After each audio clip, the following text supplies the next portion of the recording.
In this video, I share with you how I make my dry brofrot using same day dough or overnight dough. Now I have with me here 4 cups of flour and I'll grate some nutmeg in here.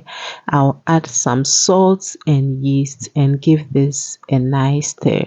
Now I'll list all the measures I used in my description box, so kindly check it out for the exact measurement.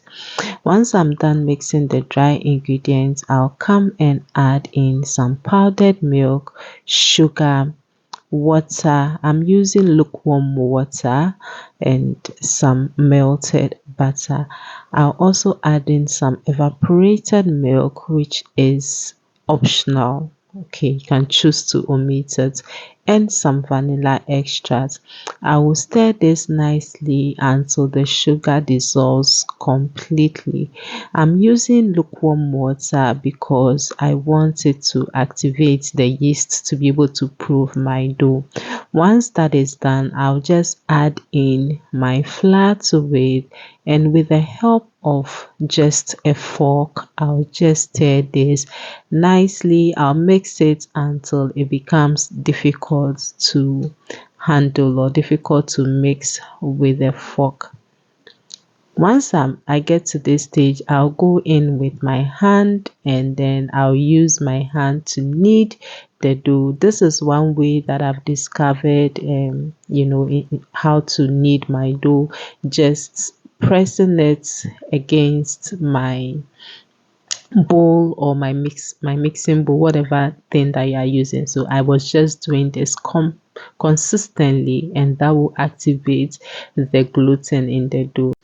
When you start learning how to bake or making these pastries by yourself, it will amaze you the kind of techniques that you may find for yourself to make it very easy for you. So you can use this for your bread dough, your pizza dough. This method, simply sit down and put some table in front of you and do this for 3 minutes to 5 minutes. And once you are able to poke your hand in there and it comes out effortlessly, it means it is good to go.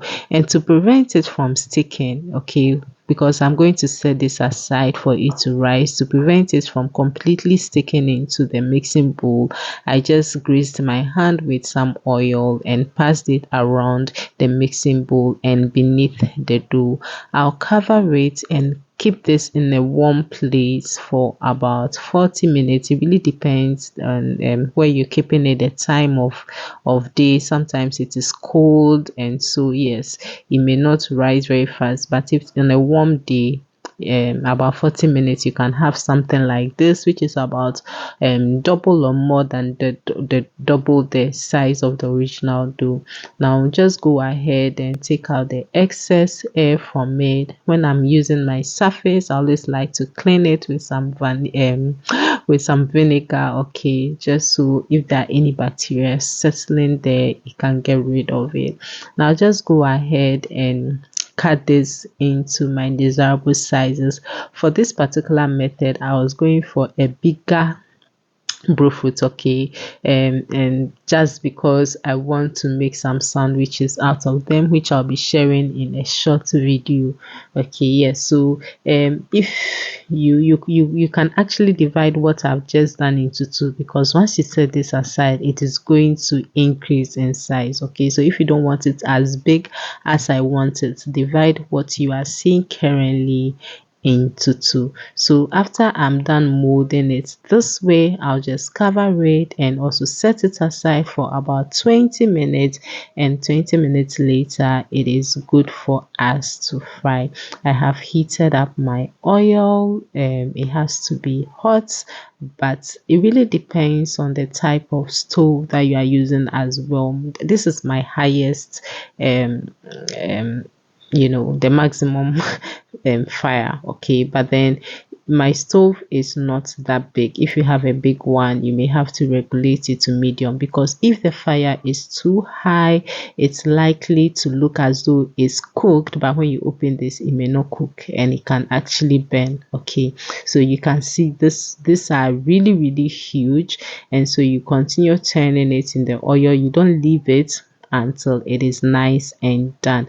And this is how it looks. Very nice, very fluffy, very delicious. It's crispy on the outside and it's so soft in the inside. Very nice. Now let's come to the overnight dough. So the same process that I did, just that with this one, when I covered with a cling film, I used my fork to make some holes in there and kept it in my refrigerator overnight. So this is the next day and I've taken it out and I'm going to go through the same process, just that with this one I'm going with a smaller one, what I was describing. So this is small as compared to the big one. And for this one, you don't even have to wait for it to rise again.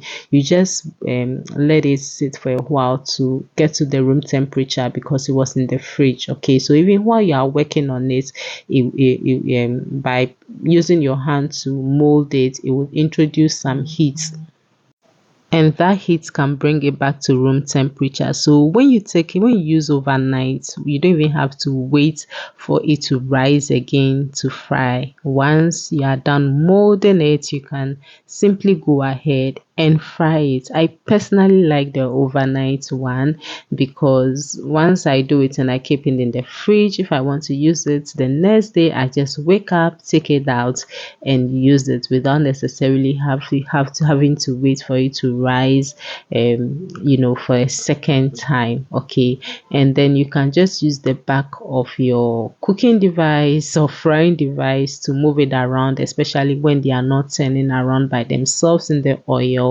until you get to the point where you want it. So this is how the overnight one also looks. Very nice, very delicious, and very easy to put together. Kindly support me by liking, subscribing, and follow me on all my social media platforms. Stay safe and stay blessed. Bye bye.